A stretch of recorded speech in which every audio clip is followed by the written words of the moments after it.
Hello दोस्तों, नमस्कार। मैं ओम प्रकाश सर आपको आज Bihar board class 10th economics के चैप्टर 2 पढ़ने वाले हैं। इसके ऑब्जेक्टिव और सब्जेक्टिव क्वेश्चन। चलिए शुरू करते हैं। शुरू करने से पहले आप लोग को एक शायरी सुनाना चाहते हैं जिसका चलिए शायरी है कि जिनके इरादे फौलाद होते हैं, जिनके इरादे फौलाद होते हैं, जो राह के पत्थर भी मोम बना देते हैं, जिन्हें खुद पर यकीन हो वह किस्मत भी बदल देते हैं। चलिए शुरू करते हैं। खंजर की तरह हल्ला क्यों करने, नहीं समझ में आता। चलिए आज का लाइव सेशन शुरू करते हैं जिसमें आज हम लोग क्लास 10th इकोनॉमिक्स के जो है अध्याय 2 जिसका नाम है राज्य एवं राष्ट्र की आय, इसके ऑब्जेक्टिव और सब्जेक्टिव क्वेश्चन पढ़ने वाले हैं। चलिए सभी लोग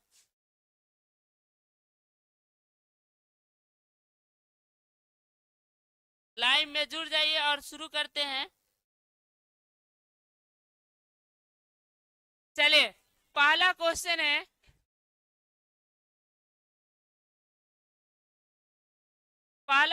है, बिहार की आय में सबसे अधिक किसका योगदान है, यानी बिहार के आमदनी में सबसे ज्यादा किसका योगदान है? तो सेवा क्षेत्र का योगदान है। सेवा क्षेत्र में क्या क्या आते हैं? तो नौकरी पेशा और जो है व्यापार संचार, ये सारे आते हैं। सबसे ज्यादा इसी का योगदान है। चलिए दूसरा क्वेश्चन की तरफ हम लोग बढ़ते हैं। दूसरा क्वेश्चन है, भारत के किस राज्य की प्रति व्यक्ति आय सबसे अधिक है? मैंने सबसे ज्यादा किसका प्रति व्यक्ति आय है? तो इसका राइट आंसर है गोवा और केरल। ऑप्शन में अगर केरल रहे तो केरल को मारिएगा, गोवा रहे तो गोवा को, दोनों को। इनमें से दो, अगर केरल गोवा दोनों रहे तो सबसे ज्यादा जो है केरल की प्रति व्यक्ति आय है। यानी केरल सबसे अमीर राज्य है। भारत में जितने भी राज्य है सबसे ज्यादा किसी व्यक्ति का आमदनी जो है वह केरल राज्य का है। अगला क्वेश्चन है, भारत में किस राज्य की प्रति व्यक्ति आय सबसे कम है? तो बिहार का है। इसीलिए बिहार को पिछड़ा राज्य भी कहा जाता है। आपके क्वेश्चन में यह भी पूछ सकता है भारत का सबसे पिछड़ा राज्य कौन है? तो बिहार। चलिए अगला क्वेश्चन की तरफ हम लोग बढ़ते हैं। अगला क्वेश्चन है, बिहार के किस जिले की प्रति व्यक्ति आय सबसे अधिक है? माने अगर जिला की बात करें बिहार में तो सबसे ज्यादा डेवलप जिला है और वहां के लोगों की प्रति व्यक्ति आय ज्यादा है, उसका नाम है पटना। ठीक है। और बिहार के किस जिले की प्रति व्यक्ति आय सबसे कम है? तो शिवहर का है। याद रखिएगा, शिवहर जिला जो है बिहार का सबसे पिछड़ा जिला है। इसका प्रति व्यक्ति आय सबसे कम है। चलिए अगला क्वेश्चन की तरफ हम लोग बढ़ते हैं। अगला क्वेश्चन है, भारत के पड़ोसी देशों में अब सबसे अधिक जो है किसका प्रति व्यक्ति आय किस देश का है? तो याद रखना है श्रीलंका का सबसे अधिक प्रति व्यक्ति आय है। ठीक है। भारत के जितने भी पड़ोसी देश है, पाकिस्तान, अफगानिस्तान, श्रीलंका, बांग्लादेश, नेपाल, भूटान, उसमें सबसे ज्यादा है श्रीलंका का। ठीक है। आगे है, भारत में राष्ट्रीय आय का अनुमान कब और किसने लगाया था? तो सबसे पहले अगर देश की कुल आमदनी को राष्ट्रीय आय कहते हैं, इसका अनुमान सबसे पहले 1868 में दादा भाई नौरोजी ने लगाया था। अगला क्वेश्चन है, बिहार की अर्थव्यवस्था के प्राथमिक क्षेत्र का मुख्य अंग क्या है? यानी बिहार के अर्थव्यवस्था का प्राथमिक क्षेत्र का मुख्य अंग है कृषि। किसने कहा था गरीबी गरीबी को जन्म देता है? या रेगनर नैक्स ने कहा था गरीबी ही गरीबी को जन्म देता है। चलिए अगला क्वेश्चन की तरफ हम लोग बढ़ते हैं। अगला क्वेश्चन है, भारत में वित्तीय वर्ष कब से कब माना जाता है? वित्तीय वर्ष माने सरकार का नया साल कब से कब तक माना जाता है? तो इसका राइट आंसर हो गया 1 अप्रैल से 31 मार्च तक। जैसे अभी जो है अभी नया साल की शुरुआत नहीं हुई है, या बताए थे 1 अप्रैल से शुरू हुआ है, 2025 से शुरू हुआ है, जो 31 मार्च 2026 को खत्म हो जाएगा। फिर सरकार का नया साल 1 अप्रैल 2000 कितना से 26 से शुरू होगा, जो 31 मार्च 2027 तक चलेगा। ठीक है, समझ में आ रहा है? अगला क्वेश्चन है राष्ट्रीय आय। राष्ट्रीय आय की अर्थ क्या होता है? तो इसका मतलब होता है उत्पादन के सभी साधनों का आय। चलिए अगला क्वेश्चन है वास्तविक राष्ट्रीय आय वार्षिक शुद्ध उत्पादन का वह भाग है जिसका उस वर्ष में प्रत्यक्ष रूप से उपभोग किया जाता है। यह जो है राष्ट्रीय आय की परिभाषा यह कौन किसने दिया था? तो प्रोफेसर इरविन फिशर ने दिया था। इनका पूरा नाम था प्रोफेसर इरविन फिशर। ठीक है, या शॉर्टकट में फिशर कहा जाता है, प्रोफेसर फिशर। चलिए अगला क्वेश्चन है 1950 से 51 से लेके 2002-3 के बीच भारत की औसत वार्षिक विकास दर क्या रही? यानी जो है भारत का हर साल कितना विकास दर रहा? तो 1951-52 से लेके 2002-3 तक 4.2%। अगला क्वेश्चन है कि 2013-14 में निम्नलिखित में किस राज्य की प्रति व्यक्ति आय ज्यादा थी? तो पंजाब का था।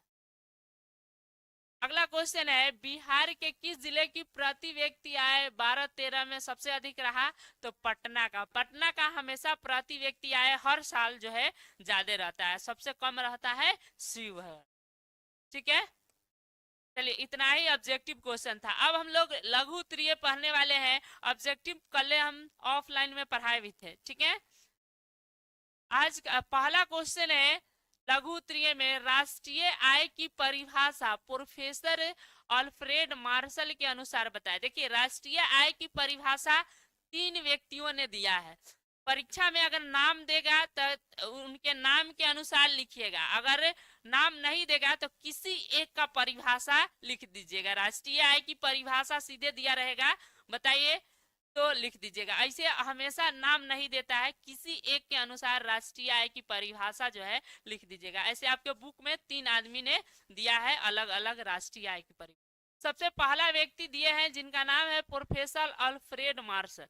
इन्होंने राष्ट्रीय आय की परिभाषा दिए हैं किसी देश का जो है श्रम और पूंजी उसके प्राकृतिक साधनों, माने किसी देश का श्रम माने होता है मजदूरी और पूंजी उसके प्राकृतिक संसाधनों से क्रियाशील होकर प्रति वर्ष वस्तु का एक शुद्ध समूह उत्पन्न करता है जिसमें भौतिक और अभौतिक तथा सभी प्रकार के सेवाएं सम्मिलित होती है। यह देश की वास्तविक विशुद्ध आय या राष्ट्रीय लाभांश होता है। यानी प्रोफेसर अल्फ्रेड मार्शल ने बताया था कि किसी देश में जितने भी उत्पादन होते हैं सभी वस्तुओं को, या भौतिक वस्तु हो या अभौतिक वस्तु हो, सबकी सेवाएं सम्मिलित रहती है और सबके आय को एक साथ जोड़ा जाता है। इसी को राष्ट्रीय आय कहते हैं प्रोफेसर अल्फ्रेड मार्शल के द्वारा। चलिए दूसरा परिभाषा प्रोफेसर पिगू ने दिया है।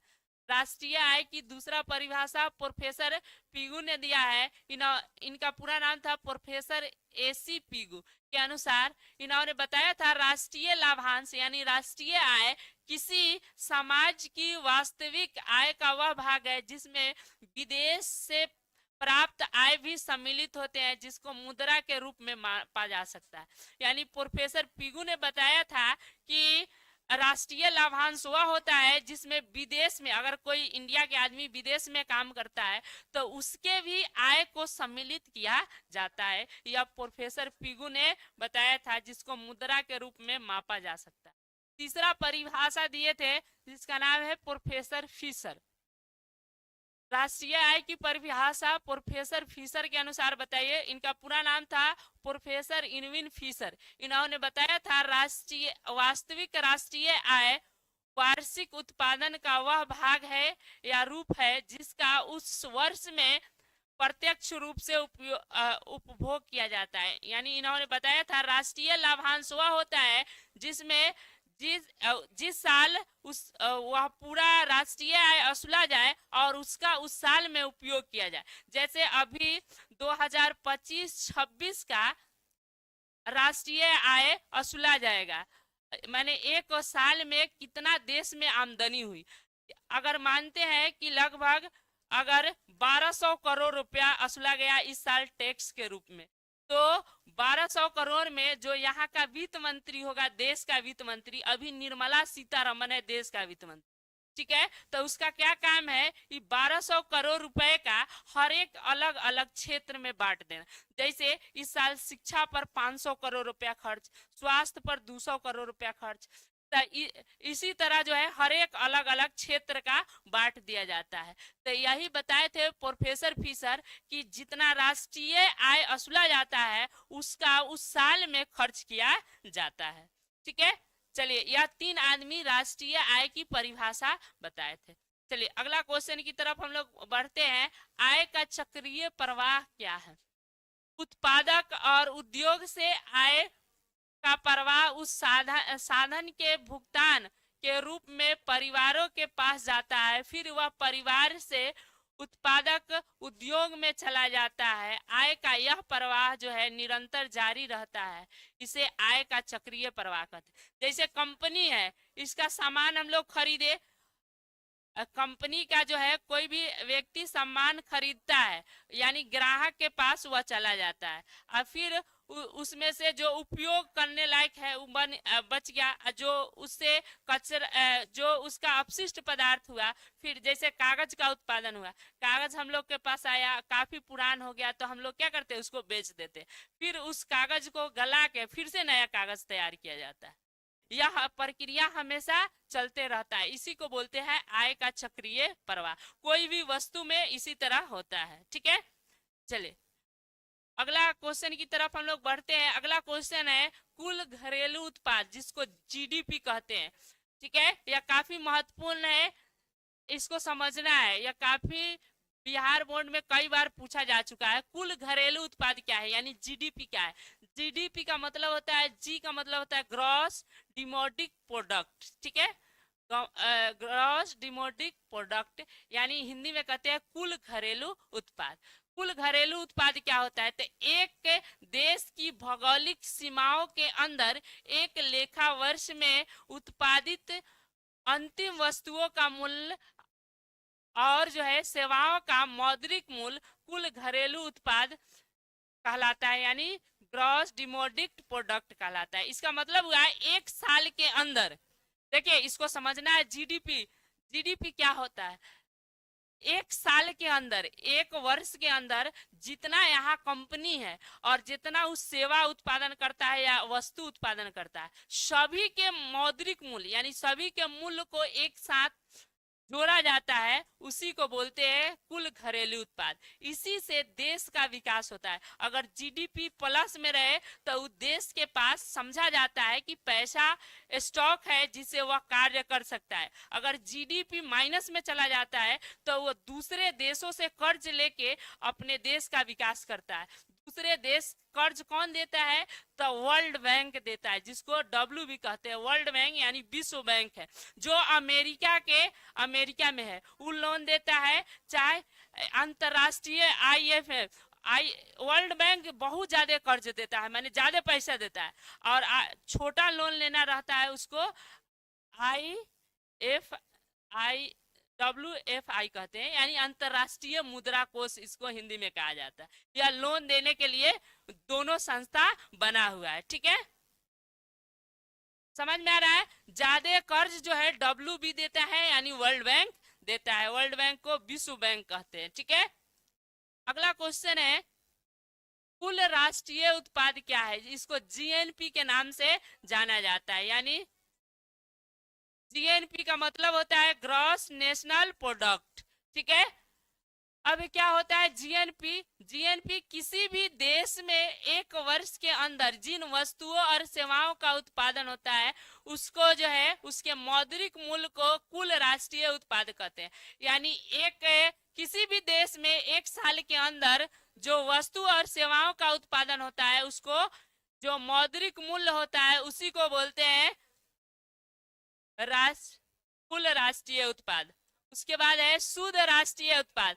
तो कुल राष्ट्रीय उत्पादन में जो खर्च होता है, यानी घिसावट या खर्च के बाद जो शेष बचता है, खर्च के बाद जो निकाल दिया जाता है, जो शेष बचता है, उसको शुद्ध राष्ट्रीय उत्पाद कहते हैं। यानी इसको कहा गया है एनएनपी। एनएनपी का मतलब होता है नेट नेशनल प्रोडक्ट, यानी एक वर्ष में जितना खर्च करने के बाद जो राशि शेष बचता है वह शुद्ध राष्ट्रीय उत्पाद कहलाता है। इसी तरह अगला क्वेश्चन है प्रति व्यक्ति आय किसे कहते हैं?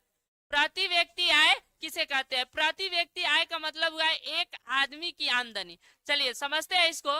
देश की कुल आय में, माने देश की जो एक वर्ष में कुल आय होगा उसमें कुल जनसंख्या से भाग देने पर जो भागफल आता है वह उस देश की औसत आय होती है, और उसी औसत आय को प्रति व्यक्ति आय कहते हैं। यानी देश के कुल आमदनी में कुल जनसंख्या से भाग देने पर जो भागफल आता है उसको क्या कहते हैं? प्रति व्यक्ति आय कहते हैं।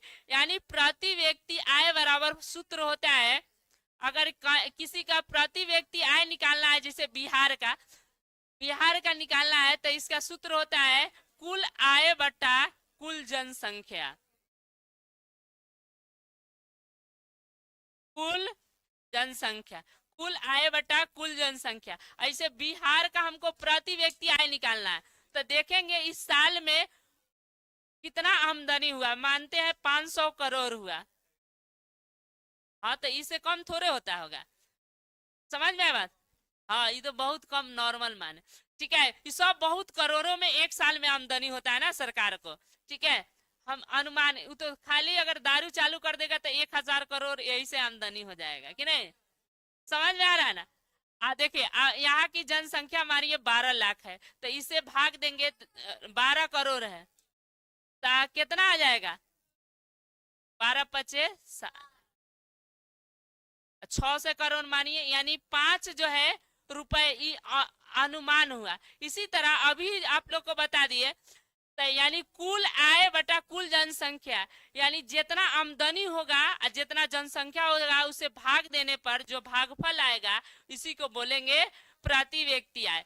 अभी बिहार का प्रति व्यक्ति आय है एक साल का लगभग एक आदमी का 29-30 हजार रुपए है कि नहीं, इसी के आसपास। चलिए अगला क्वेश्चन की तरफ हम लोग बढ़ते हैं। अगला क्वेश्चन है सकल राज्य घरेलू उत्पाद क्या है? इसको कहते हैं जीएसडीपी। क्या है? तो देखिए जैसे राज्य में कुल घरेलू उत्पाद होता है भले देश में, उसी तरह राज्य में भी, राज्य में जो जीडीपी होता है उसको सकल राज्य घरेलू उत्पाद कहते हैं। यानी किसी राज्य की भौगोलिक सीमाएं, जैसे वह देश में हो गया, राज्य में होगा तो किसी राज्य की भौगोलिक सीमा के अंदर एक लेखा वर्ष में उत्पादित अंतिम वस्तुओं और सेवाओं का मौद्रिक मूल्य सकल राज्य घरेलू उत्पाद कहलाता है, ठीक है। चलिए अगला क्वेश्चन की तरफ हम लोग बढ़ते हैं। अगला होगा शुद्ध राज्य घरेलू उत्पाद। तो सकल राज्य घरेलू उत्पाद में से व्यय करने पर जो घटाने के बाद जो शेष बचता है उसी को शुद्ध राज्य घरेलू उत्पाद कहा जाता है, ठीक है। लघु उत्तरीय इतना ही था, एक दीर्घ उत्तरीय है उसको भी हम लोग पढ़ लेते हैं, एक और है बस। राष्ट्रीय आय की माप में होने वाली कठिनाइयों का उल्लेख करें। यानी राष्ट्रीय आय की जब माप होती है तो उसमें क्या क्या कठिनाई होता है, ठीक है। राष्ट्रीय आय की माप में होने वाली जो है कठिनाई कई प्रकार से होता है। कठिनाइयां कई प्रकार से उत्पन्न होती है जो निम्नलिखित है। तीन गो इसका महत्वपूर्ण पॉइंट है। सबसे पहला होता है पर्याप्त एवं विश्वस्त आंकड़े की कमी। देखिए जब राष्ट्रीय आय जनसंख्या के दौरान होता है तो उसमें सही आंकड़ा लोग नहीं बता पाते हैं कि हमारा कितना आमदनी है, जिसके कारण पूरी तरह से राष्ट्रीय आय सही नहीं हो पाता है। सबसे पहला कमी है कि राष्ट्रीय आय की गणना करने के लिए चाहे कोई भी प्रणाली को अपनाया जाए, इसमें पर्याप्त एवं विश्वसनीय